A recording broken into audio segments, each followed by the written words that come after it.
Permata TV YouTube Indonesia dengan bangga mempersembahkan sebuah storytelling kekinian abad ini, diangkat dari karya besar Esa Mintarja yang sangat populer di masanya, berlatar belakang kisah tanah Jawa masa lampau dengan judul Kisah Api di Bukit Menoreh.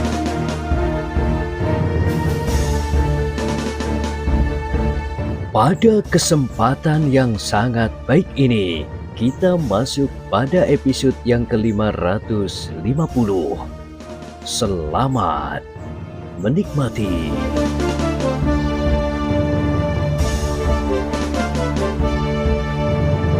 Di akhir kisah sebelumnya disebutkan, Kiai Gringsing tidak segera menjawab. Ia masih berdiri termangu-mangu. Tetapi ia masih tetap yakin bahwa orang yang memancingnya itu sebenarnya memang tidak bermaksud jahat, meskipun ia harus mengerahkan tenaga untuk mengatasi perkelahian yang telah terjadi beberapa saat itu. Namun pada itu, Kiai Gringsing pun berdesah di dalam hati. Agaknya orang ini dengan sengaja ingin memancing unsur-unsur gerak untuk dapat dikenalnya. Tetapi ternyata bahwa Kiai Gringsing pun telah berhasil mengenal orang itu pula. Sejenak kemudian, setelah mereka termangu-mangu beberapa saat, maka orang itu pun berkata pula, "Nah, Kiai, apakah kira-kira aku dapat memenangkan perkelahian ini jika diteruskan?" Kiai Gringsing menggelengkan kepalanya. Katanya, "Aku tidak tahu, tetapi aku sudah lelah. Jika kau mau, biarlah besok saja kita lanjutkan. Mungkin aku dapat minta agar Ki Jurumartani dan Bisu Mangkar menjadi saksi." Lawannya termenung sejenak, namun ia pun kemudian tertawa. "Kiai, baiklah. Agaknya aku tidak usah berpura-pura lagi, karena aku yakin bahwa permainanku telah gagal." "Tidak, Kisanak telah berhasil."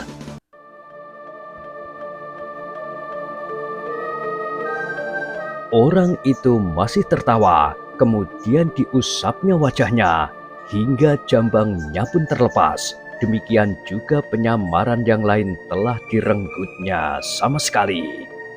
Kiai Gringsing sama sekali tidak terkejut lagi melihat wajah itu. Bahkan kemudian ia tertawa pula sambil berkata,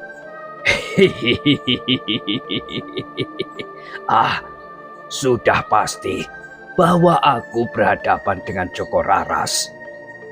Ki Waskita yang juga bernama Joko Raras itu menarik nafas dalam-dalam.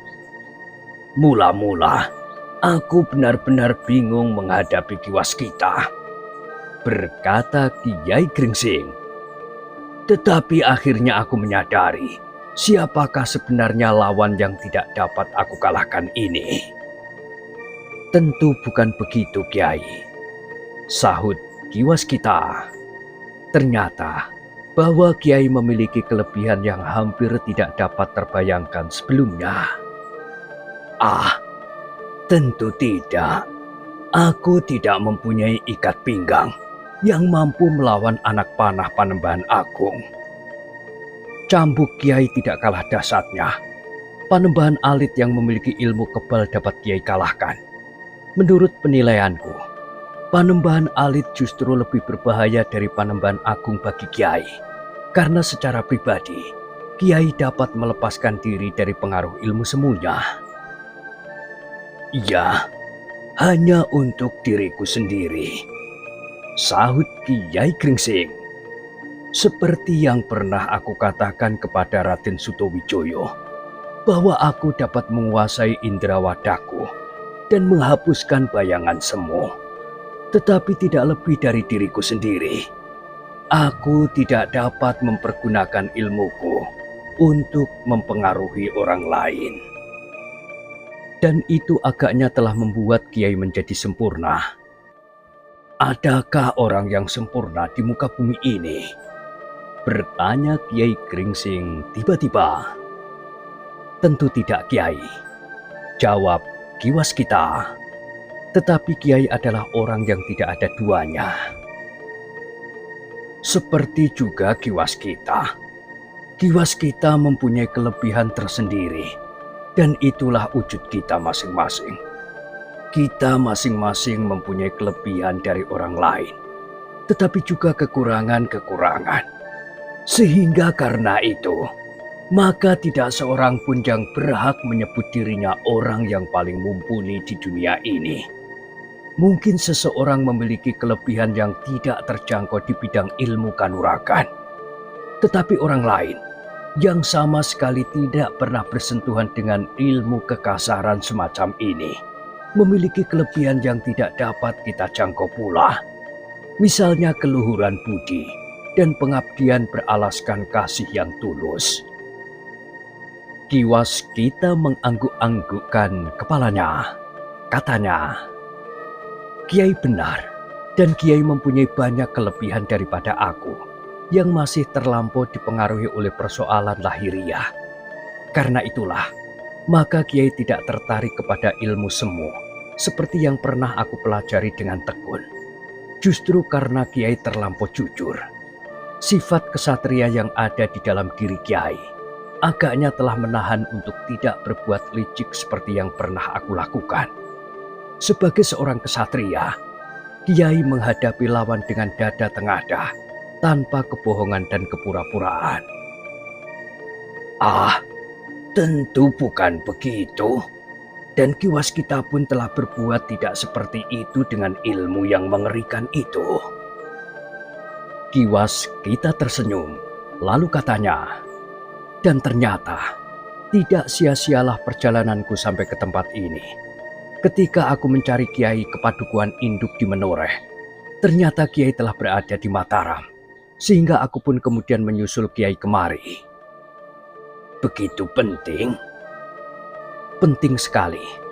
Setelah aku sedikit demi sedikit dapat memperkenalkan istriku dengan sifat-sifat anakku yang telah berkembang itu, maka aku telah minta diri kepada mereka untuk mencari Kiai.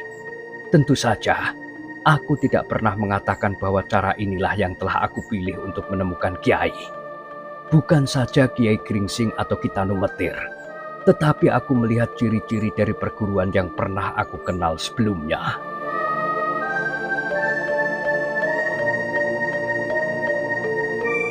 Kiai Gringsing menarik nafas dalam-dalam, lalu katanya, banyak orang aneh di dunia ini. Kenapa, Kiai? Aku tidak mengerti. Kenapa begitu banyak orang yang bersusah payah mencari keterangan tentang diriku? Sebenarnya bahwa aku adalah aku ini. Tetapi Ki Argopati di Menoreh, Ki Jurumartani, Ki Gede Pemanahan, bahkan Ki Sumangkar yang sudah sekian lamanya hilir mudik bersamaku, masih juga belum mengenal aku. Dan sekarang datang giliran Ki Waskita.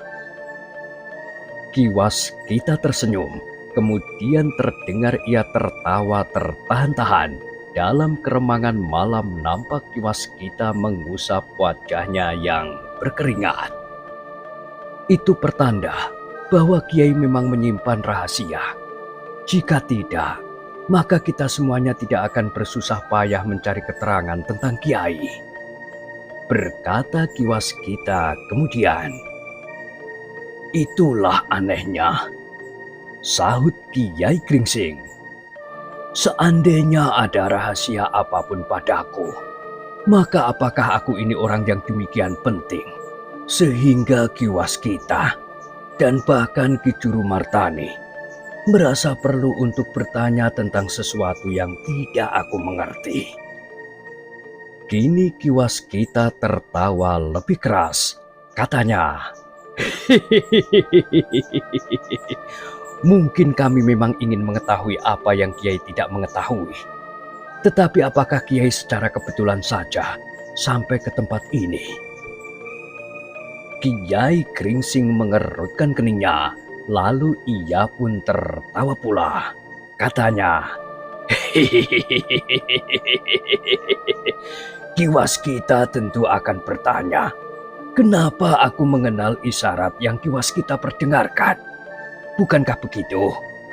Tentu Ki Waskita akan menghubungkan aku dengan perguruan yang memiliki isyarat khusus itu. Keduanya tertawa berkepanjangan. Memang tidak ada sesuatu yang dapat disembunyikan di antara keduanya. Seakan-akan keduanya saling dapat melihat isi hati masing-masing.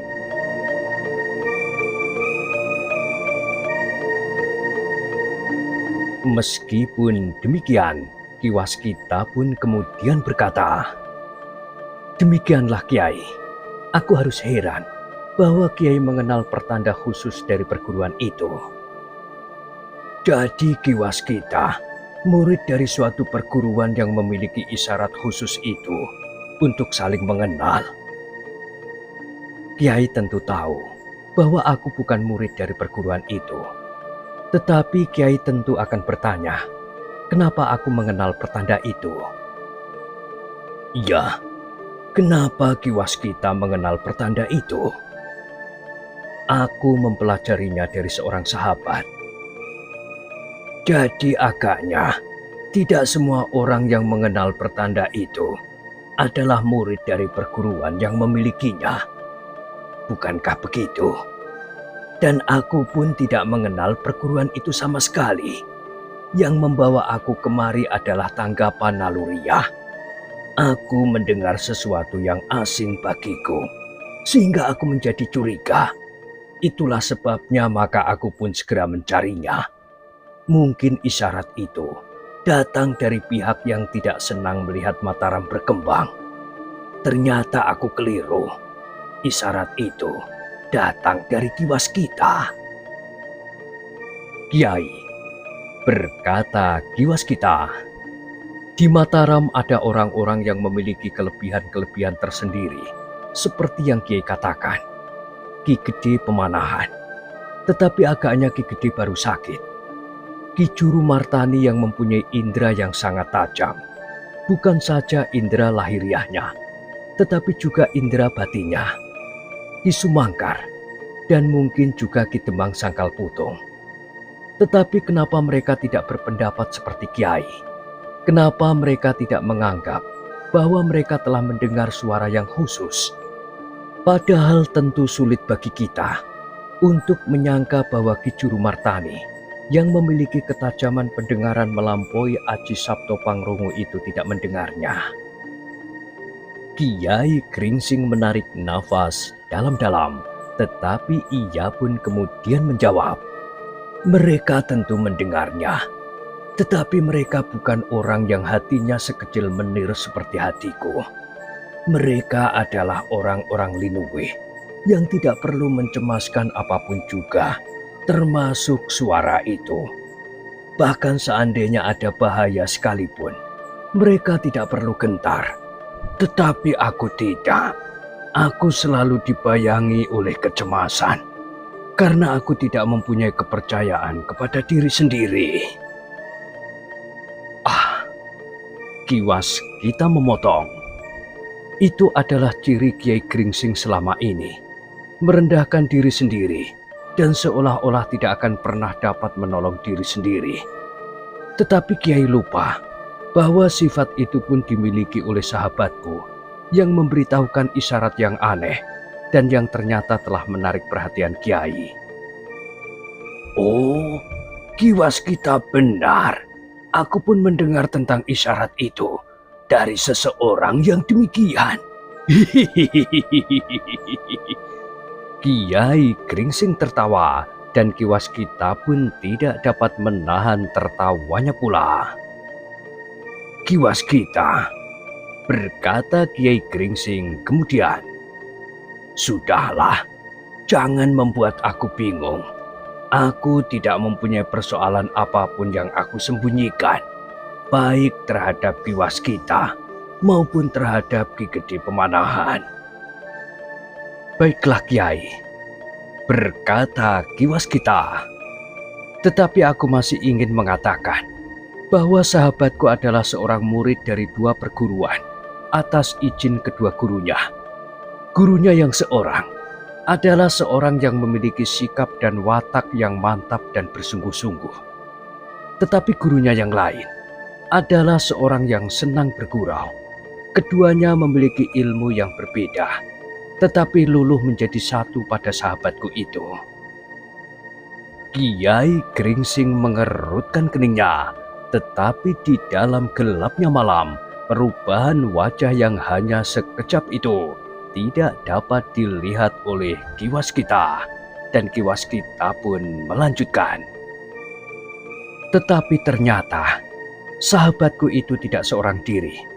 Ia mempunyai saudara seperguruan, saudara tua. Ia tidak berguru kepada 2 orang guru, tetapi ia sendiri ternyata mampu menyusun ilmu yang melampaui kemampuan gurunya, sehingga akhirnya ia mendapatkan kepercayaan sepenuhnya dari gurunya itu. Ah, cerita yang menarik sekali. Agaknya yang tua itu adalah Ki Waskita sendiri, yang muda adalah Panembahan Agung. Tidak, Kiai salah. Kiai Gringsing mengerutkan keningnya. Dipandanginya Ki Waskita beberapa saat lamanya, lalu tiba-tiba saja ia tertawa sambil berkata, "Jika demikian, agaknya terbalik. Ki Waskita lah yang muda, Panembahan Agung adalah yang tua." Kiai sudah mengetahui bahwa yang Kiai katakan itu bukan yang seharusnya, sahut Ki Waskita. Lalu katanya, "Karena itu Kiai, kenapa kita tidak berbicara dengan hati terbuka? Apakah demikian dalamnya perasaan kecewa menusuk hati Kiai, sehingga sampai saat ini Kiai masih tetap mengesampingkan diri sendiri?" Kiai Gringsing memandang Ki Waskita dengan tajamnya, kemudian sambil tertawa kecil ia berkata, "Ki Waskita seolah-olah tahu pasti sesuatu tentang diriku. Tetapi sebenarnya lah aku menjadi bingung. Jika Ki Waskita mengetahui seseorang yang dikecewakan oleh keadaan, apakah tidak sebaiknya Ki Waskita langsung menyebut namanya? Barangkali aku dapat mengatakan serba sedikit tentang orang itu, sehingga Ki Waskita tidak selalu salah sangka." Ki Waskita menarik nafas dalam sekali. Katanya, "Mungkin memang belum datang waktunya, tetapi pengenalanku atas Kiai dengan bunyi isyarat itu menjadi semakin dekat." "Lupakan Ki Waskita," berkata Kiai Gringsing. "Sekarang marilah kita datang kepada Ki Juru Martani dan Ki Gede Pemanahan. Aku tidak dapat mengatakan apakah yang akan terjadi atas Ki Gede Pemanahan. Tetapi sakitnya, rasa-rasanya menjadi semakin parah. Tentu ia akan senang sekali bertemu dengan Ki Waskita, karena ia mengetahui apa yang telah terjadi dalam perjuangan melawan Panembahan Agung." "Ah, bukan maksudku untuk menampakkan diri dengan penuh kebanggaan atas hasil kerja yang tidak seberapa itu." "Tentu bukan. Tetapi apakah Ki Waskita tidak ingin sekedar memperkenalkan diri dengan Ayahanda Raden Sutawijoyo?" Ki Waskita termangu-mangu sejenak. "Tentu tidak ada salahnya Ki Waskita."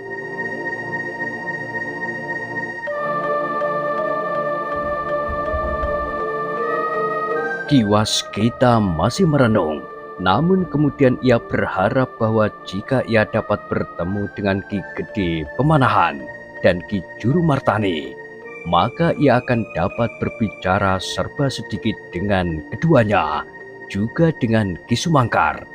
Kiai Gringsing sendiri mengatakan bahwa mereka pun seolah-olah selalu dibayangi oleh teka-teki tentang Kiai Gringsing. Karena itu, Maka Ki Waskita pun kemudian berkata, "Baiklah Kiai, aku akan singgah sebentar." Tentu bukan sebentar dalam arti yang sebenarnya, mungkin sehari atau 2 hari. Ki Waskita tertawa, katanya, "Hehehe, ya, sehari atau 2 hari. Jika demikian, marilah kita masuk kembali ke dalam regol halaman." "Apakah Kiai juga keluar lewat regol?" Kiai Gringsing menarik nafas. Jawabnya seperti kepada diri sendiri, "Aku meloncati dinding, tetapi tidak ada salahnya kita masuk lewat regol. Kita dapat meloncat lagi," berkata Ki Waskita. Kehadiran Ki Waskita besok akan menumbuhkan pertanyaan, karena tidak seorang pun yang melihat Ki Waskita masuk. Sebaliknya, para penjaga juga akan heran melihat Kiai sudah ada di luar regol, sedang tidak seorang pun yang melihat Kiai keluar. Aku keluar lewat regol yang lain dari regol yang aku lalui ketika aku keluar. Ki Waskita tertawa pendek sambil mengangguk-angguk. Ia berkata, "Terserahlah kepada Kiai, aku hanya akan mengikut saja."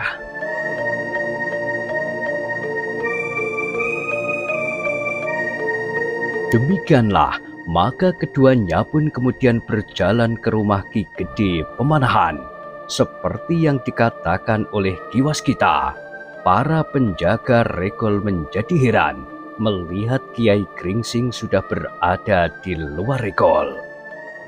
Sambil tertawa, Kiai Gringsing berkata, "Hehehe, aku tadi keluar lewat regol butulan." "Dan siapakah kawan Kiai itu?" bertanya seorang penjaga. "Ki Waskita, seorang sahabat yang baik." Penjaga regol itu mengangguk-angguk. Dipersilahkannya keduanya masuk. Meskipun para penjaga itu dibebani oleh perasaan heran bahwa keduanya datang di malam hari, tetapi mereka pun tahu bahwa Kiai Gringsing adalah tamu Ki Gede Pemanahan. Bahkan hampir setiap pengawal sudah mendengar bahwa Kiai Gringsing telah banyak berbuat bagi kepentingan Mataram. Karena itu, para pengawal itu pun tidak sepantasnya mencurigainya. Kedatangan Ki Waskita di Gandok telah menumbuhkan berbagai macam tanggapan. Dengan heran Ki Sumangkar dan Ki Demang yang kemudian terbangun melihat bahwa Ki Waskita telah ada di Mataram. Agung Sedayu dan Swandaru yang kemudian terbangun pula saling berpandangan dan perlahan-lahan Swandaru berbisik, "Kapan orang itu datang?" Agung Sedayu menggelengkan kepalanya. Jawabnya, "Aku tidak tahu. Kita hampir bersamaan bangun." "Besok Ki Gede tentu akan heran melihat kehadiranku," berkata Ki Waskita. "Aku akan menjelaskan persoalannya," berkata Kiai Gringsing. "Ya, mudah-mudahan Ki Gede Pemanahan mengerti pula bahasa isyarat itu." Ki Sumangkar yang mendengarkan pembicaraan itu pun bertanya, "Bahasa isyarat yang mana?" Kiai Gringsing tersenyum. Katanya, "Bahasa isyarat Ki Waskita." Ki Sumangkar mengerutkan keningnya, tetapi ia tidak bertanya lebih lanjut. Dalam pada itu, Kiai Gringsing pun kemudian mempersilahkan tamunya untuk beristirahat bersama mereka di Gandok itu. Sambil tertawa, Kiai Gringsing berkata, "Meskipun bukan aku pemilik rumah ini, tetapi biarlah aku mempersilahkan Ki Waskita." Ia berhenti sejenak, lalu katanya, "Apakah Ki Waskita akan mandi dahulu?" Ki Waskita pun tertawa. Jawabnya, Tidak ada artinya. Aku tidak membawa ganti pakaian sama sekali. Seperti kebiasaan para perantau. Jika aku mandi sekarang, akhirnya aku akan memakai pakaian kotor pula. Dan Ki Waskita dapat tidur tanpa membersihkan diri? Bertanya Ki Demang. Ki Waskita memandang Ki Demang sejenak. Memang agak berbeda sedikit tata cara hidup Ki Demang yang serba teratur di rumahnya, seperti yang dilakukan oleh Ki Waskita sendiri di rumahnya. Tetapi Ki Waskita pernah menjadi seorang perantau yang dapat tidur di sembarang tempat. Demikian ia berhenti berjalan, maka ia pun segera merebahkan diri di atas rerumputan kering di pinggir jalan. Karena itu, maka ia pun kemudian menjawab, "Sebentar lagi fajar akan menyingsing Ki Demang. Mungkin aku sudah tidak sempat tidur." "Tentu masih sempat," berkata Ki Sumangkar. "Aku pun akan tidur lebih dahulu, sebelum aku tahu kenapa tiba-tiba saja Ki Waskita sudah ada di sini." Ki Waskita tersenyum sambil menjawab, "Kiai Gringsing yang akan memberikan penjelasan tentang segala-galanya." "Nah, jika demikian, silakan tidur. Aku akan memanfaatkan waktu yang tinggal sedikit ini," berkata Ki Sumangkar. Ketika mereka melihat Ki Sumangkar kemudian melingkar lagi di pembaringan, maka mereka pun tertawa. Ki Waskita kemudian bergumam, "Ki Sumangkar memang memiliki kekhususan. Di medan perang Ki Sumangkar berjaga selama 3 hari 3 malam, bahkan lebih, tanpa memejamkan mata barang sekejap pun. Tetapi di Gandok ini, Ki Sumangkar merupakan seorang tua yang menjadi sangat manja." Ki Sumangkar masih dapat tertawa sambil menjawab, "Di peperangan, aku mempergunakan aji mata ikan. Di sini aji mata ayam." Agung Sedayu dan Swandaru yang tidak ikut dalam pembicaraan itu pun ikut tertawa. Bahkan Swandaru pun kemudian berbaring sambil berdesis, "Aku sependapat, aku masih ngantuk sekali."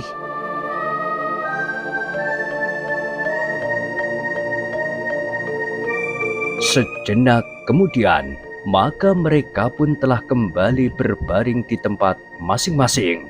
Ki Waskita pun kemudian ikut berbaring pula di amben yang besar, dengan pakaian kotor dan kaki kotor yang dijulurkan terayun di bibir pembaringan.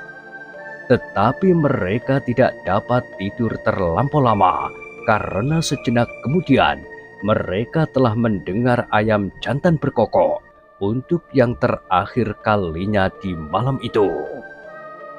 Swandaru yang kemudian menggeliat sambil duduk di pembaringan bergumam, "Rasa-rasanya aku belum tidur sama sekali. Hari sudah pagi." Agung Sedayu yang sudah terbangun pula, tetapi masih tetap berbaring menyahut, "Kita harus bangun lebih dahulu dari Raden Sutawijoyo. Kita tamu di sini." "Apakah kita juga akan mengisi jambangan di Pakiwan, seperti di Menoreh?" bertanya Swandaru. Agung Sedayu mengerutkan keningnya. Jawabnya, "Seharusnya, tetapi aku sudah mendengar Senggot Timba berderu. Tentu di sini ada beberapa orang pelayan. Meskipun Mataram belum menemukan bentuknya yang pasti, tetapi rasa-rasanya kita berada di sebuah kadipaten. Apalagi Raden Sutawijoyo adalah putra angkat terkasih dari Kanjeng Sultan di Pajang."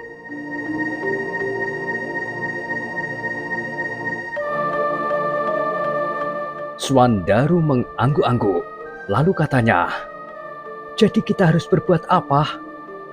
Kita keluar dari Gandok. Jika Raden Sutawijoyo keluar ke Pendopo, kita sudah ada di Pendopo. Di mana Raden Sutawijoyo sekarang? Apakah ia tidur di dalam, atau di ujung Gandok ini, atau bahkan di Serambi itu?" Agung Sedayu tidak menyahut.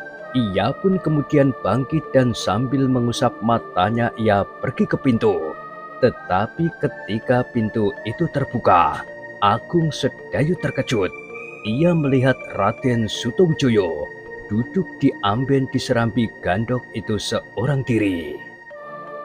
Sambil membenahi pakaiannya, Agung Sedayu mendekatinya. Kemudian beberapa langkah di sebelah amben itu, ia berhenti sambil bertanya, "Sepagi ini Raden sudah berada di sini?"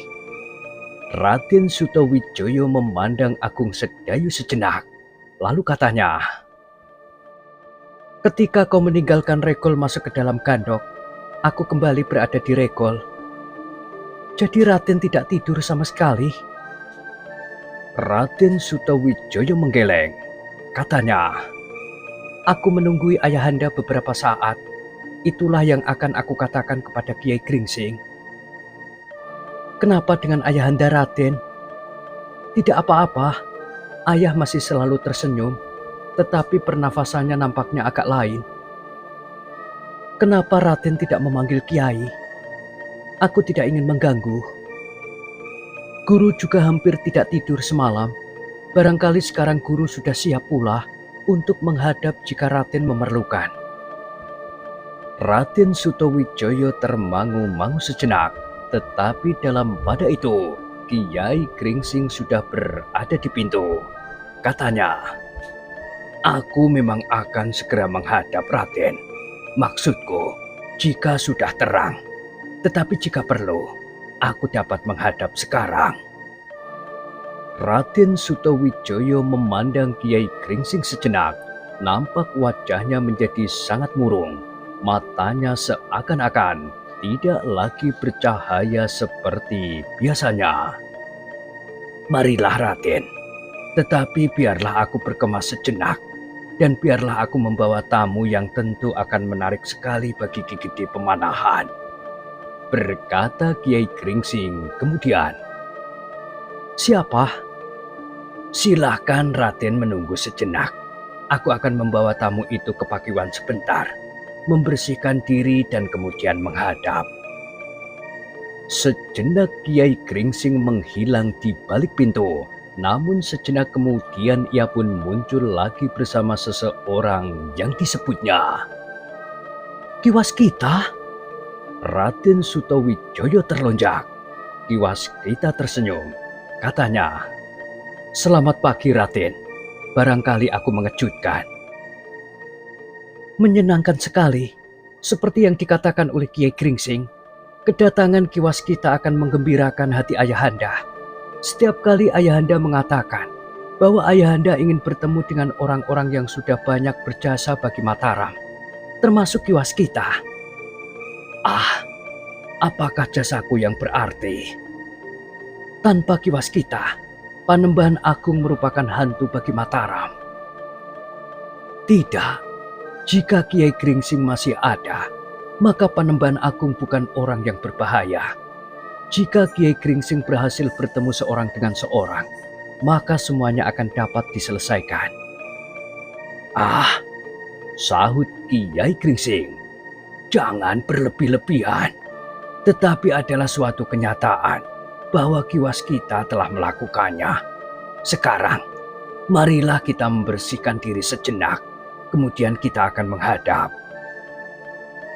Demikianlah mereka yang ada di gandok itu pun segera membersihkan diri dan sesuci. Setelah semua kewajiban lahir dan batin mereka tunaikan dengan baik, maka mereka pun kemudian pergi menghadap Ki Gede Pemanahan di pembaringannya.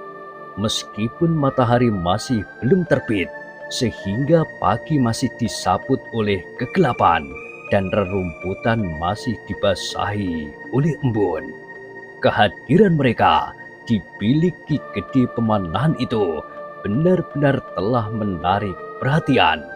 Agar bilik itu tidak menjadi penuh sesak, maka Agung Sedayu dan Swandaru harus menunggu di luar.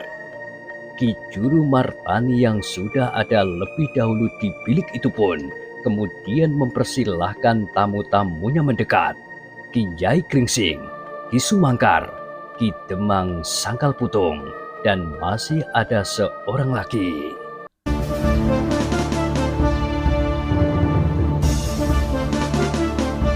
Nah, bagaimanakah kisah selanjutnya? Silahkan ikuti terus kisah Api di Bukit Menoreh pada kesempatan berikutnya. Sampai jumpa.